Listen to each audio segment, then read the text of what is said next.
Hello प्यारे बच्चों, आज की इस वीडियो में देखेंगे 8 ग्रेड अभ्यास पुस्तिका सत्र आपका 2025-26 की आपकी न्यू बुक है कक्षा 6 विषय सामाजिक विज्ञान। तो प्यारे बच्चों, आपको जो है इस वीडियो में लास्ट तक बने रहना है, जिससे कि आपको सभी प्रश्नों की जो है संपूर्ण सॉल्यूशन आपको मिल सके। तो चलिए स्टार्ट करते हैं। देखिए, आज की इस वीडियो में देखेंगे विषय का हमारी सांस्कृतिक विरासत एवं ज्ञान परंपराएँ। अध्याय 7 देखेंगे। अध्याय 7 में दिया है भारत की सांस्कृतिक जड़ें। चलिए देखते हैं। पहला क्वेश्चन आता है आपका, सही विकल्प चुनकर लिखिए। पहले क्वेश्चन में है वैदिक रचनाओं की रचना की प्रारंभिक भाषा इसमें से थी। तो आपका उत्तर हो जाएगा पहले का सी नंबर संस्कृत। दूसरे में विश्व की सबसे प्राचीन ग्रंथों में से एक है। तो आपका उत्तर हो जाएगा ए नंबर वेद। इसके बाद नेक्स्ट आता है आपका क्वेश्चन नंबर 3। देखिए, क्वेश्चन नंबर 3 में है व्यक्ति की चेतना में ब्रह्मा का आत्मबोध जगाने के उद्देश्य से अनेक विधियां विकसित की गई, वह दर्शन कहलाता है। तो आपका उत्तर हो जाएगा बी नंबर योग। इसके बाद आता है आपका क्वेश्चन नंबर 4। क्वेश्चन नंबर 4 में देखिए गौतम बुद्ध की जन्म स्थली लुम्बिनी वर्तमान में कहाँ है। आपका उत्तर हो जाएगा सी नंबर नेपाल में।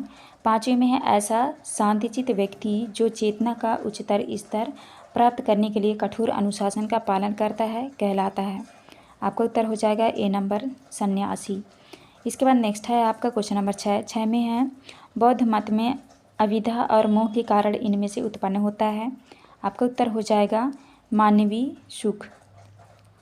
तो आप इस तरह सी आपका राइट आंसर होगा। इसके बाद है आपका क्वेश्चन नंबर 7 में है इनमें से किस प्रदेश की अनेक जनजातियाँ डोनी पोलो की पूजा करती है। तो आपका उत्तर हो जाएगा अरुणाचल प्रदेश। 8 में है पूर्वा भारत में दैविक शक्तियों के साथ सिंह बोंगा की पूजा करने वाली जनजातियां हैं। तो आपका उत्तर हो जाएगा सी नंबर मुंडा और संथाल। 9वें में है कठोपनिषद में मृत्यु का देवता माना गया है, तो यम को। इसके बाद है आपका क्वेश्चन नंबर 10 में है इस अध्याय में जैन कथानुसार जब रोहिणियों को पहचान लिया गया तब उसमें स्वयं को किस रूप में बताया गया। तो आपका जो है 10वीं का आपका उत्तर होगा बी नंबर साधारण कृषक। तो आप इस तरह से 10वीं के उत्तर में करेंगे। इसके बाद आपके नेक्स्ट स्टार्ट हो जाते हैं रिक्त स्थान वाले क्वेश्चन। तो देखिए, ए नंबर में आपको भरना है मोह कहलाती है, बी नंबर में भरना है आपको सप्त सिंधु, सी में भरना है आपको यूनेस्को, और डी में भरना है आपको ज्ञान, और ई में भरना है आपको वैदिक, एफ में भरना है आपको अपरिग्रह। इसके बाद जी में भरना है आपको गार्गी। इसके बाद नेक्स्ट आता है एच में भरना है आपको अनुष्ठान, आई में भरना है आपको महाराष्ट्र, और जे में भरना है आपको जनजाति। तो आप इस तरह से खाली स्थान भर लेंगे। नेक्स्ट स्टार्ट हो जाते हैं आपके अति लघुत्तरी वाले क्वेश्चन नंबर पहले में यूनेस्को का पूरा नाम लिखिए। आपको यूनेस्को का पूरा नाम लिखना है संयुक्त राष्ट्र शैक्षिक वैज्ञानिक और सांस्कृतिक संगठन। दूसरे क्वेश्चन के उत्तर में देखिए आपको इस तरह से लिखना है। दूसरा का उत्तर होगा यह मत चारवाक दर्शन का है। इसके बाद नेक्स्ट आता है आपका तीसरा क्वेश्चन। तीसरे के उत्तर में देखिए आपको लिखना है अनेकांतवाद एक महत्वपूर्ण जैन दर्शन है जिसका अर्थ है केवल एक पक्ष या दृष्टिकोण की पूर्ण सत्य नहीं होता, सत्य को अनेक दृष्टिकोण से देखना चाहिए। चौथे में है वर्तमान महावीर का जन्म स्थान वैशाली वर्तमान में किस राज्य में स्थित है। आपको उत्तर में करना है वर्तमान महावीर का जन्म स्थान वैशाली वर्तमान में बिहार राज्य में स्थित है। आप इस तरह चौथे के उत्तर में करेंगे। इसके बाद नेक्स्ट आता है आपका क्वेश्चन नंबर 5वां के उत्तर में करना है आपको वर्तमान महावीर के उपदेशों से प्रभावित होकर। इसके बाद है 6वें क्वेश्चन में देखिए जातक कथा दर्शाने वाली पत्थर की मूर्ति का चित्र कहाँ देखने को मिलता है। आपको उत्तर में करना है जातक कथा दर्शाने वाली पत्थर की मूर्ति का चित्र भरहुत मध्य प्रदेश में देखने को मिलता है। नेक्स्ट आता है आपका क्वेश्चन नंबर 7। क्वेश्चन नंबर 7 में है वेदांत दर्शन में किन विचारों का संकलन है। आपको उत्तर में करना है वेदांत दर्शन में मानव जीवन प्रकृति और ब्रह्मांड को एक देवी तत्व माना गया है जिसे ब्रह्मा भी कहा जाता है। आप इस तरह 7वें के उत्तर में करेंगे। इसके बाद नेक्स्ट आता है आपका क्वेश्चन नंबर 8। क्वेश्चन नंबर 8 में आपको करना है वैश्विक दर्शन से क्या आशय है, लिखिए।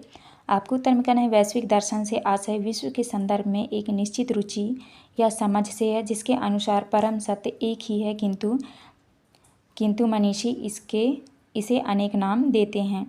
आप इस तरह से 8वीं के उत्तर में करेंगे। नेक्स्ट आते हैं आपके क्वेश्चन नंबर 9 में। क्वेश्चन नंबर 9 में है वैदिक ऋचाओं की रचनाओं को किस रूप में संबोधित किया गया था। आपको उत्तर में करना है वैदिक ऋचाओं की रचनाओं को ऋषियों, कवि और ऋषिकाओं, कवित्रियों द्वारा संस्कृत भाषा में अनेक देवताओं और देवियों इंद्र, अग्नि, वरुण आदि को काव्यात्मक रूप से संबोधित किया गया है। आप इस तरह 9वें के उत्तर में करेंगे। नेक्स्ट आता है आपका क्वेश्चन नंबर 10।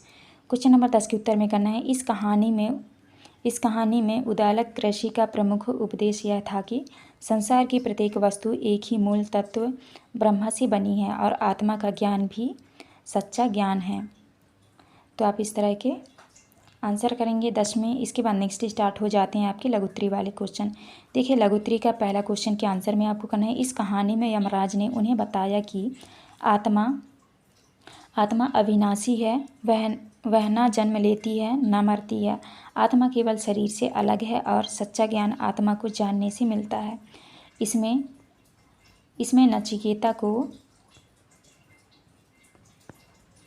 इसमें नचिकेता को गहन आत्मज्ञान की प्राप्ति हुई।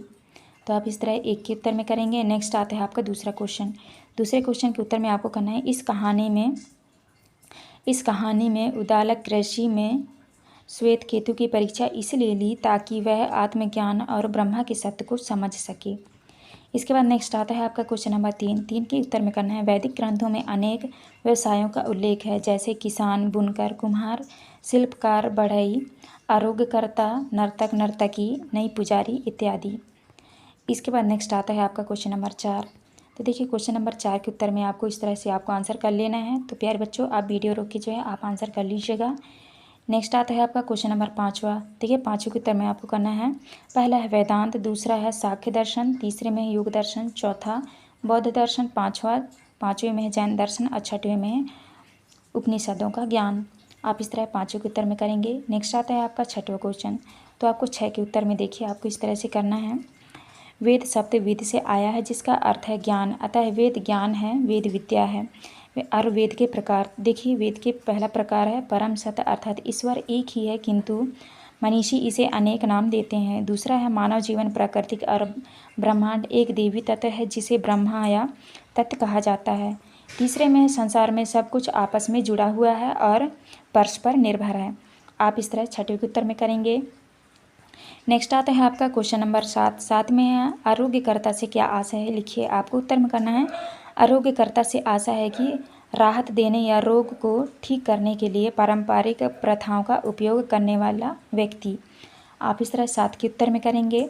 नेक्स्ट आता है आपका क्वेश्चन नंबर 8। क्वेश्चन नंबर 8 के उत्तर में आपको करना है भारत में सांस्कृतिक जड़ें जैसे अध्याय में मत शब्द का प्रयोग करके यह स्पष्ट किया जाता है कि यहाँ हम अलग अलग धार्मिक संप्रदायों की बात कर रहे हैं, न कि जीवन के सार्वभौमिक नैतिक सिद्धांतों की।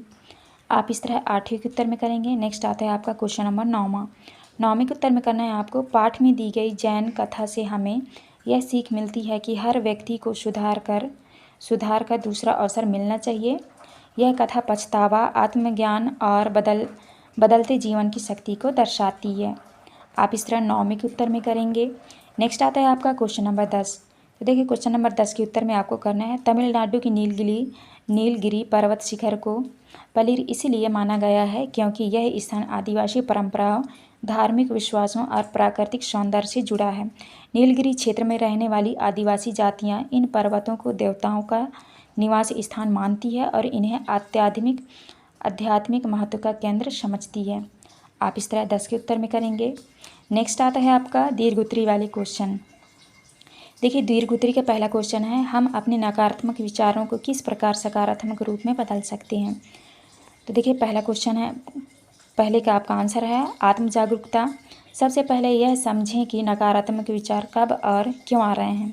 दूसरा है विचारों को चुनौती देना, नकारात्मक सोच पर सवाल करें और उसका तर्कपूर्ण विश्लेषण करें। तीसरे में है कृतज्ञता का अभ्यास, रोज़ उन चीज़ों के लिए आभार व्यक्त करें जो आपके पास हैं। तो आप इस तरह पहले के उत्तर में करेंगे। इसके बाद देखिए यहाँ पे चौथा पॉइंट है नकारात्मक भाषा का प्रयोग, अपनी बातों और सोच में सकारात्मक शब्दों का प्रयोग करें। आप इस तरह पहले के उत्तर में करेंगे। नेक्स्ट आता है आपका क्वेश्चन नंबर दूसरा में है बौद्ध मत और जैन मत में किन महत्वपूर्ण मूल्यों को लेकर समानताएं हैं, लिखिए। तो देखिए, पहला है अहिंसा। दोनों मत जीवन के हर रूप में प्रतिहिंसा से बचने पर बल देते हैं। दूसरे में सत्य। दोनों मतों के अनुसार सत्य बोलना और सत्य की मार्ग पर चलना आवश्यक माना गया है। आप इस तरह दूसरे के उत्तर में करेंगे। नेक्स्ट आता है आपका क्वेश्चन नंबर 3। देखिए, 3 के उत्तर में आपको कहना है लोक जनजाति संस्कृति और हिंदू विचारधाराओं के बीच गहरा संबंध है। यह संबंध निम्नलिखित है। पहला है प्रकृति पूजा, दूसरा है आध्यात्मिक शक्ति में विश्वास, तीसरा है त्यौहार और अनुष्ठान, चौथे में है सामूहिकता और सामाजिक एकता, और पाँचवें में है पुनर्जन्म और कर्म का सिद्धांत। इन सभी समानताओं के कारण तीनों परंपराएं प्राचीन भारतीय सभ्यता के विकास की प्रक्रिया में एक दूसरे से प्रभावित हुई। तो आप इस तरह से आंसर करेंगे 3 का। इसके बाद नेक्स्ट आता है आपका क्वेश्चन नंबर 4। देखिए, क्वेश्चन नंबर 4 में दिया है सिद्धार्थ गौतम ने नगर भ्रमण के समय क्या देखा कि उन्होंने ज्ञान की खोज करने का निर्णय लिया। तो देखिए, सिद्धार्थ गौतम ने नगर भ्रमण के समय 4 दृश्यों को देखा। पहला है एक वृद्ध व्यक्ति जिससे उन्हें बुढ़ापे का सत्य पता चला। दूसरा है एक रोगी व्यक्ति जिसे जीवन में रोगों का पीड़ा अनुभव हुआ। तीसरा है एक मृत व्यक्ति जिसे मृत्यु की अनिवार्यता का ज्ञान हुआ। चौथे में है सन्यासी व्यक्ति जिसे सब कुछ त्याग कर शांति से जीवन जीते देखा। इन दृश्यों को देखकर सिद्धार्थ ने जाना कि जीवन दुखों से भरा है और उन्होंने इन दुखों से मुक्त पाने के लिए ज्ञान की खोज का निश्चय किया। आप इस तरह से चौथे के उत्तर में करेंगे। नेक्स्ट आता है आपका क्वेश्चन नंबर 5वां। देखिए, क्वेश्चन नंबर 5वें में है, क्वेश्चन नंबर 5 के उत्तर में करना है भारतीय उपमहाद्वीप में रहने वाली हजारों जातियां और जनजातियां इतिहास के आरंभिक समय तथा उससे भी पहले से आपस में एक दूसरे की धार्मिक आस्थाओं और प्रथाओं को प्रभावित करती रही है। जनजातियां धर्मों पर हुई हिंदू दर्शन के प्रभाव को व्यापक रूप से स्वीकार किया गया है, किंतु यह भी सत्य है कि न केवल इसके निर्माण के चरण में बल्कि इसके पूरे विश्वास क्रम में हिंदू दर्शन जनजातीय आस्थाओं से प्रभावित हुआ। आप इस तरह 5वें के उत्तर में करेंगे। तो प्यारे बच्चों, यहाँ पे जो है हमारी वीडियो कंप्लीट होती है। आपको हमारी वीडियो अच्छी लगी तो प्लीज़ हमारे चैनल को लाइक एंड सब्सक्राइब करें, जिससे कि आने वाली हर एक वीडियो की नोटिफिकेशन जो है आपको मिल सके। चलिए मिलते हैं अब नेक्स्ट वीडियो में।